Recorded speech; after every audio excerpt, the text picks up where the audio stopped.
Tervist kõigile, te vaatate Mõtlemaatikat. Täna kavatseme lahendada läbi 2017. aasta laia matemaatika riigieksami teise osa. Hoidke silmas, et minu lahenduskäigud võivad erineda sellest, mida on teile koolis õpetatud, kuid vastused peaksid meil samad tulema, sest need on kontrollitud Harno materjalide lehel. Sellega soovin teile ilusat vaatamist ja lahendamist. Ülesanne 1. Rombi ABCD diagonaal AC asub sirgel Y võrdub 2x miinus 6. Rombi tipp A asub Y teljel ja vektor AB 7 ja 4. Punkt 1. Koostage sirge võrrand, millel asub rombi teine diagonaal BD.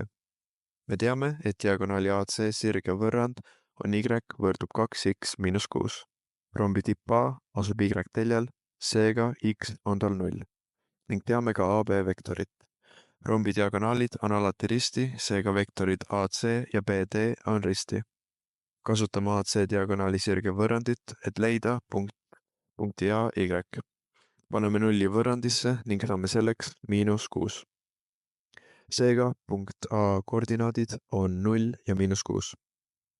Kuna me teame nüüd punkti A ning meil on olemas vektor AB, saame sealt eraldada B koordinaadid vektori valemiga. Vastuseks saame 7 ja -2. Risti olevate sirgete tõusude korrutis on alati -1, seega eraldame siit lõigu BD tõusu. Vastuseks saame -0,5. Võtame puutuja võrrandi ette, kuna saame kasutada B koordinaati ning tõusu, mille leidsime. Saame, et Y võrdub -0,5 x pluss 1,5. Teine punkt. Arvutage rombi ABCD kõrgus ja pindala. Me teame, et rombil on kõik küljed võrdsed, seega vektorite pikkused AB ja BC on ka võrdsed. Teame ka, et punkt C asub sirgel Y võrdub 2x miinus 6, nii et saame asendada Y selle sirge võrrandiga. Leiame vektori AB pikkuse, kasutades selle valemit. Vastuseks saame ruutjuur 65 ühikut. Me teame, et vektori BC pikkus on samuti ruutjuur 65 ning C punktiks peame võtma x-i ning y-iks sirge võrrandi, mille ennem panime sinna. Et teha arvutuskäiku lihtsamaks, võtame terve rea ruutu. Korrutades sulud lahti ning liites lahutades kõik kokku, jääb meil alles 5 x-i korda sulgudes x miinus 6. Seega x-id on 0 ning 6. Kuna punkti AX koordinaat on juba 0, peab C x koordinaadiks olema siis 6. Paneme 6 sirge võrrandisse ning saame samuti 6. C punkt on seega 6 ja 6. Teades nüüd diagonaale, leiame keskpunkti koordinaadid. Selleks võtame mõlema punkti keskmised ning saame 3 ja 0. Et leida punkt D, peame kasutama diagonaali BD ning keskpunkti koordinaate. Saame teha sarnase tehte, mida kasutasime keskpunkti leidmiseks, ainult D-punkti koordinaadid on tundmatud. Eraldades x-i saame selleks -1 ning tehes sama y-iga saame selleks 2. D-punkt asub -1 ja 2. Leiame ka BD vektori pikkuse ning saame selleks täpselt 4 ruutjuur 5 ühikut. Leiame rombi pindala, korrutades mõlemate diagonaalide pikkused ehk AC ning BD kokku ning jagame 2-ga ja vastuseks saame 60 ruutühikut. Et leida kõrgus, kasutame rombi teist pindala valemit, alus korda kõrgus. Eraldame siit kõrguse ning saame täpseks vastuseks 60 jagatud ruutjuur 65-ga ühikut. Seega lõppvastus on, et sirge BD võrrand on -0,5 x pluss 1,5. Rombi ABC kõrgus on 60 jagatud ruutjuur 65-ga ühikut ning pindala on 60 ruutühikut. Ülesanne 2. Joonisel olev kujund koosneb ristküllikust ja ruudust. Ruudu külg moodustab 2/3 ristkülliku pikemast küljest. Arvutage selle kujundi suurim võimalik pindala, kui kujundi ümbermõõt on 88 cm. Täiendame algselt joonist, lisades igale küljele selle pikkuse vastavalt teksti öeldule. Kuna teame ümbermõõtu, kirjutame ka valemi välja, liites kõik välimised küljed kokku. Eraldame siit y-i, viies kõik muu teisele poole ning jagades ka 2-ga. Kuna otsitakse suurimat võimalikku pindala, peame ka valemid kokku panema. See koosneb ristküllikust ehk külgede korrutis ning ruudust ehk külgruudus. Asendame valemis Y ning samuti muudame X-i, kuna ruudu külg on 2/3 X-i. Korrutades sulud lahti, jääb meil midagi sellist. Võtame nüüd tuletise, sest tegemist on ekstreemum ülesandega. Viies X-i teisele poole ning jagades 22-ga jagatud 9-ga saame X1 18. Paneme 18 ka Y-i võrrandisse ning saame selleks 14. Paneme nüüd X ja Y väärtused meie tehtud pindala valemisse ning saame selleks 396 ruutühikut. Seega lõppvastus on, et kujundi võimalik suurim pindala on 396 ruutsentimeetrit. Ülesanne 3. On antud funktsioon fx võrdub x ruudus korda sulgudes 3 miinus x. Punkt 1. Arvutage lim ehk piirväärtus funktsioonil, kui x on -2.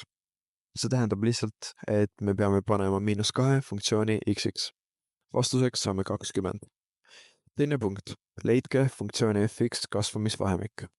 Ennem peame võtma tuletise ning saame selleks 6x miinus 3x ruudus. Paneme tehte võrduma 0-ga ning sulgud ette saab tuua 3x-i. Seega x-id on 0 ja 2. Teeme joonise ka ning joone tõmbamist alustame alt, sest suurima astmega x on negatiivne.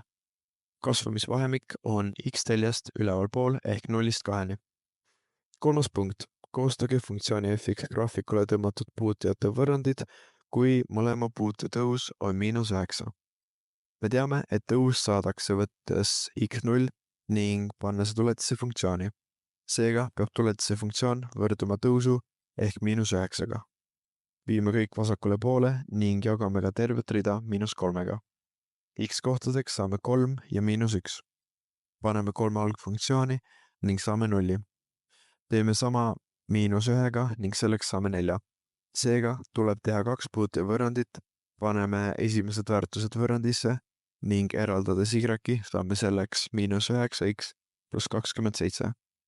Teeme samuti teiste väärtustega ning saame võrrandiks -9x -5. Seega lõppvastus on, et funktsiooni väärtus on 20.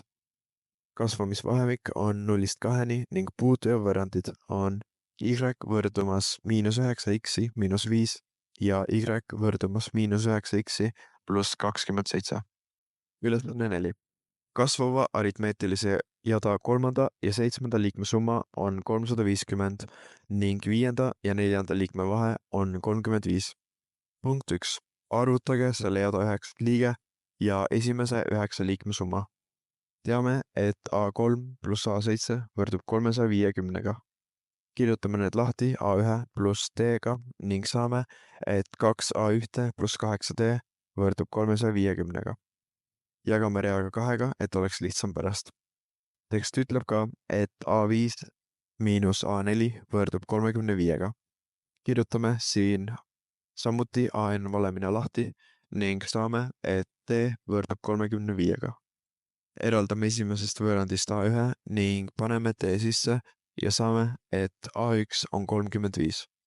Kuna otsiti N9, siis A9 võrdub 315. Leiame ka 9 liikme summa ning selleks saame 1575. Teine küsimus. Üks selle jada liige AN moodustab täpselt 10% esimese N liikme summast. Mitmes jada liige on AN? Seega AN võrdub 0,1 korda SN. Kirjutame AN lahti kui selle valemina ning samuti ka SN-i, kuhu lisame veel AN valemi sisse. Kuna teame A1 ja D-d, paneme need väärtused tehtesse. Liidame ja lahutame arvud kokku ning jagame tervet rida 0,1-ga. Lihtsustame veel ning alles jääb selline tehe. Viime 35 teisele poole ning jagame 35-ga tervet rida. Saame, et N on 19. Seega lõppvastus on, et jada 9 liige on 315 ning esimese 9 liikme summa on 1575. Tegu on 19. liikmega jadas. Ülesanne 5.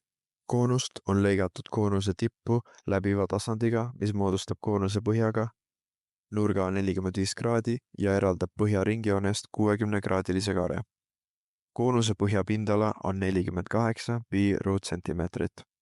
Punkt 1. Tehke ülesande tekstile illustreeriv joonis. Joonis peaks tulema midagi siukest, samuti keskpunktist lõigud tasandi otste pihta vahele tekib ka 60 kraadi. Teine punkt. Arvutage lõike pindala täpne väärtus. Teades põhja pindala ja valemit, saame siit ilusasti eraldada raadiuse. Selleks saame täpselt 4√3 sentimeetrit. Kuna tasandi lõigu ja keskpunkti vahele tekib võrdhaarne kolmnurk, mille ülemine nurk on 60 kraadi, lahutame see 80 ning siis jagame 2. Saame, et iga nurk on 60 kraadi, seega on hoopis tegu võrdkülgse kolmnurgaga. Leiame selle kolmnurga pindala, korrutades 2 lõiku ning nende vahelise nurga ja jagame 2. Vastuseks saame täpselt 12√3 ruutsentimeetrit. Järgmisena võtame teise pindala valemi, alus korda kõrgus jagatud 2. Siit saame eraldada kõrguse, milleks tuleb 2 pindalat jagatud alusega. Paneme arvud valemisse ning saame täpselt 6 sentimeetrit. Kuna me teame nüüd nurka ja lähiskülge, saame kasutada koosinust, et leida täisnurkse kolmnurga hüpotenuus ehk lõike kõrgus. Eraldades C saame selleks 6√2 sentimeetrit. Meil on olemas nüüd alus ja kõrgus, paneme need pindala valemisse ning saame vastuseks täpselt 12√6 ruutsentimeetrit. Seega lõppvastus on, et lõike pindala täpne väärtus on 12√6 ruutsentimeetrit. Sellega saime teise osa eksami lahendatud. Ma loodan, et kõik oli arusaadav, kuid kui midagi jäi veel arusaamatuks, saad alati jätta kommentaariumisse oma küsimused. Kindlasti likeige seda videot ja visake kanalile tellimus, et näha veel selliseid lahendusvideoid. Video descriptionist leiate ka playlisti, kus on kõigi aastate lahendusvideod olemas, nii kitsa kui ka laiemad. Aitäh, et vaatasite seda videot ning edu lähenevatel eksamitel!